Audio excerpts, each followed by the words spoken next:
Hi, I'm Dr. Adriana Karpati, and I'm here to review Kera-42.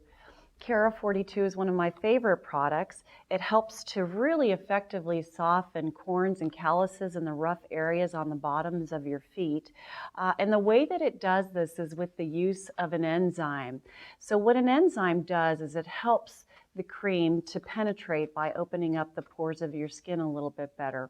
And it has a lot of really good things in it, like tea tree oil, which helps to prevent fungal growth and basically does a good job at softening your skin. I also like to use it with a Healthy Foot buffing pad, and these two work really well as a pair, one to soften and one to remove the rougher skin.